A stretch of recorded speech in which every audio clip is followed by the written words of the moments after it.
Good morning everyone. In this video, we are going to cover the current affairs. For mobile optimized ebooks, please install GKToday Academy app. You can attempt the quiz in this app and you can read detailed explanation. For regular updates, please join our Telegram channel. The link is given in the description box. We have started a new channel, Civils Academy. You can subscribe to it if you find it relevant. For hard copy books, you can visit our website gktbooks.com. Now let's start.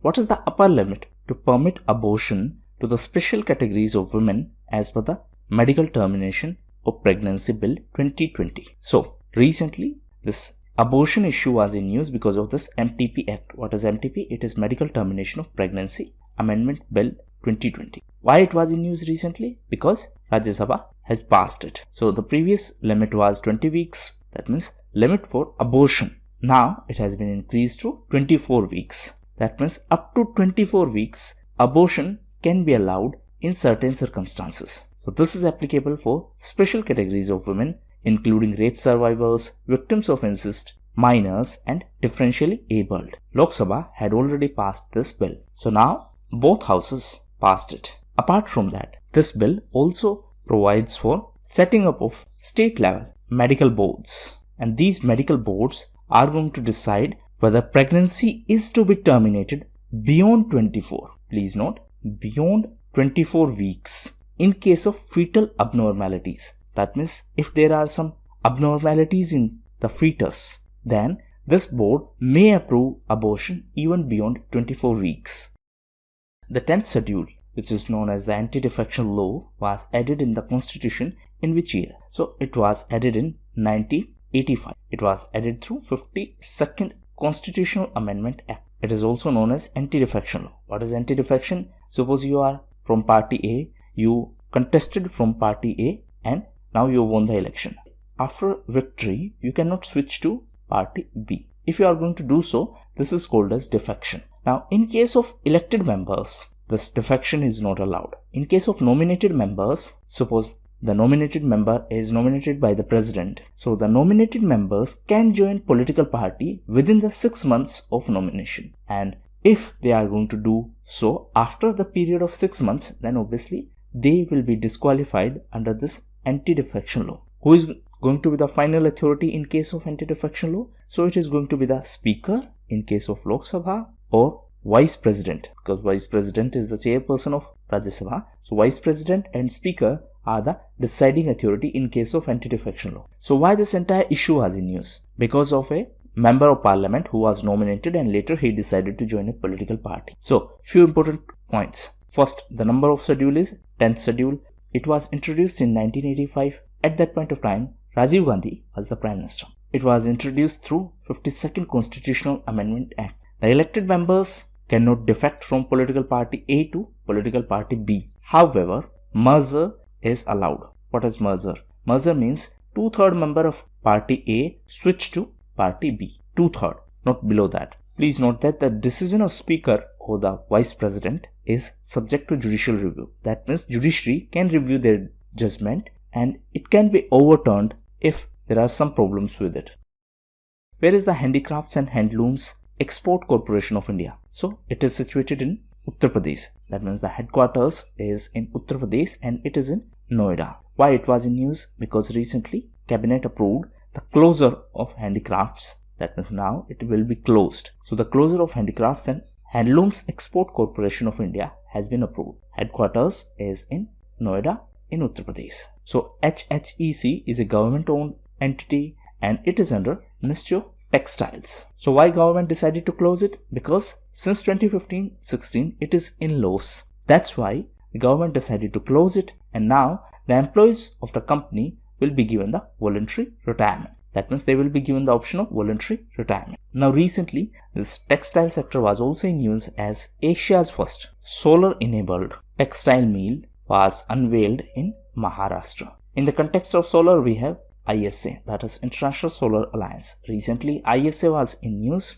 because Italy decided to join ISA. ISA was also in news as during COP26 ISA is going to launch World Solar Bank. COP26 stands for Conference of Parties number 26. It is going to be in Glasgow, and Glasgow is in UK. UK is the host of G7 summit. which institution publishes the State of World's Indigenous People report? So this is published by UNDESA. What is UNDESA? It is United Nations Department of Economic and Social Affairs. So recently it published the State of World's Indigenous People report. So as per this report, the world's indigenous people live in areas around 80% of the planet's biodiversity. However, still they face the problem of legal rights of natural resources. Now recently this UNDESA was also in news because of few other reports. First was World Economic Situation and Prospectus. Second one was International Migration Report.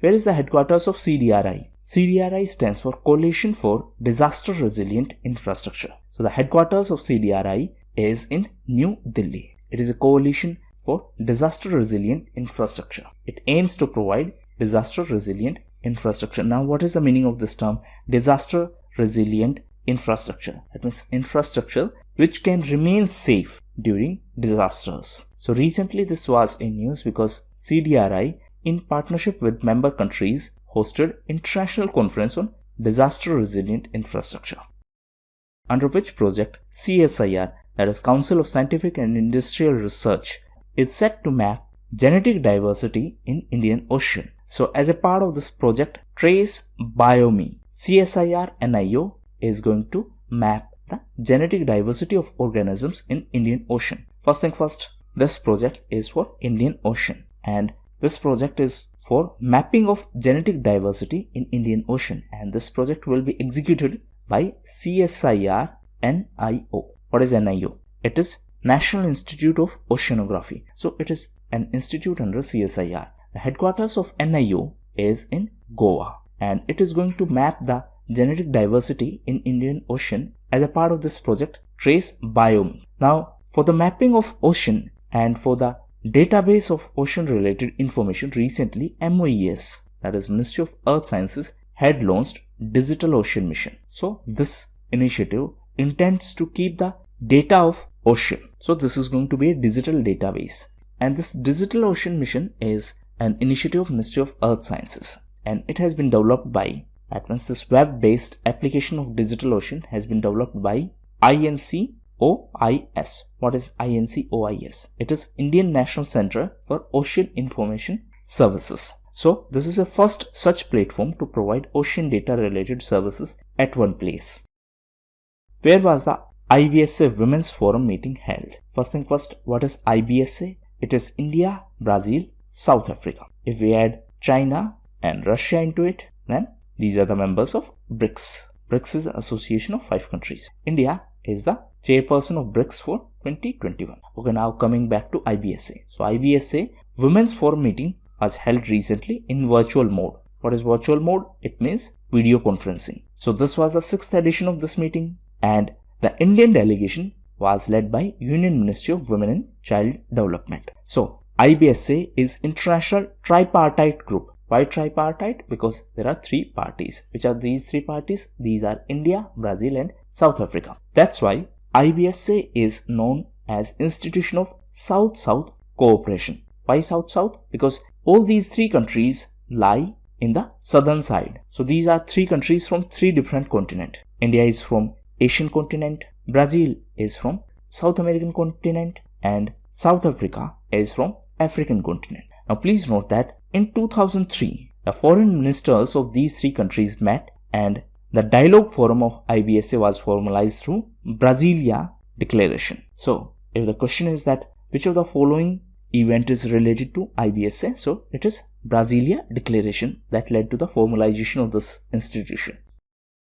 Which bank in India has linked a deal for borrowing linked to SOFR? What is SOFR? It is Secured Overnight Financing Rate. Now, before the answer, let me explain you few terms. What is ECB? It is External Commercial Borrowing. External means you are taking money from other countries. Other country in the sense, suppose you are Indian company, so you are taking money from, say, any entity from Japan or any entity from USA, and it is a borrowing for commercial purpose. So that's why it is external commercial borrowing. Now, when you are borrowing money, then you will have to pay interest on it. Now, in order to determine interest rate, there are different methods. One such method is this SOFR, that is Secured Overnight Financing Rate. Another prominent method is LIBOR. What is LIBOR? It is London Interbank Offered Rate. Now this LIBOR is the most popular method. However, after December 2021, this method will not be used. Therefore, new methods are being used to find out the reference rate. And one such new method is this SOFR, that is Secured Overnight Financing Rate. So recently, State Bank of India has inked a deal for external commercial borrowing, and this borrowing is linked to SOFR, that is Secured Overnight Financing Rate. So as per this, State Bank of India is going to borrow $100 million for 5 years, and this borrowing is linked to SOFR. Apart from that, State Bank of India also signed similar agreement with IOCL. What is IOCL? It is Indian Ocean Corporation Limited. This is also connected to SOFR. Now there is one more benchmark rate system which is related to this entire issue. It is SONIA. SONIA. So what is the full form? It is Sterling Overnight Interbank Average Rate. So we have covered 3 benchmark reference rate system. One is SOFR, that is Secured Overnight Financing Rate. Another is LIBOR, and third is SONIA. Now recently the State Bank of India was also in news as RBI imposed penalty of 2 crore rupees on State Bank of India for the violation of Section 10 of Banking Regulation Act of 1949. Now, banking aspirants, please answer in comment box. Section 10 of Banking Regulation Act is associated to which field? Pritzker Prize is associated with which field? So it is related to architecture. Recently, the award for 2021 was announced and it has been granted to Anne Lacton and Jean-Philippe Vessel. These are from France and these are the founders of Lacton and Vessel. This Pritzker Prize is given by Pritzker family and it is sponsored by Hayat Foundation. It is one of the most premier architecture prize and usually it is considered as a Nobel in architecture. Again, it is informally known as Nobel in architecture, not in a formal way. Now, one important point is that Anne Lacton became the first French female architect to win this Pritzker Prize. So these were the most important questions. Now we are going to cover important news events. So first is related to Sita Elia Temple. So this is a temple in Sri Lanka. Now in Uttar Pradesh, we are going to have Ram Temple. So a stone from this Sita Elia Temple of Sri Lanka will be used for the construction of this Ram Temple in Uttar Pradesh in Ayodhya. So that's why this Sita Elia Temple was in news. Next is Poshan Pakhwada. So Poshan Abhiyan is related to nutrition, and recently WCD, that is Ministry of Women and Child Development, announced that they are going to celebrate Poshan Pakhwada from 16th of March to 31st of March. Now, as a part of this initiative, the saplings of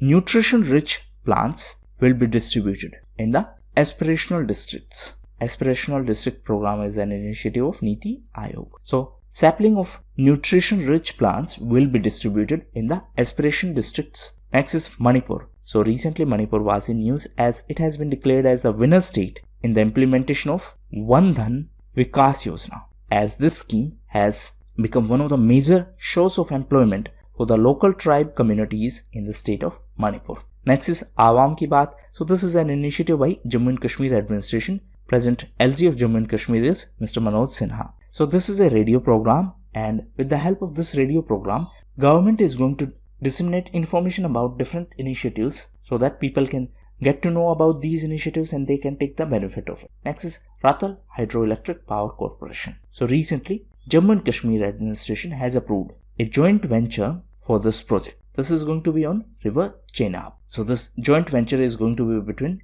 NHPC, that is National Hydroelectric Power Corporation, and Jammu and Kashmir State Power Development Corporation. Name of project is Ratal Hydroelectric Power Project. It is going to be over River Chenab. Next is Parliamentary Friendship Group. So India is considering a proposal to form a parliamentary friendship group with the friendly countries in order to strengthen our bilateral relations. So these were the most important news events. Thank you, and that's all for the day.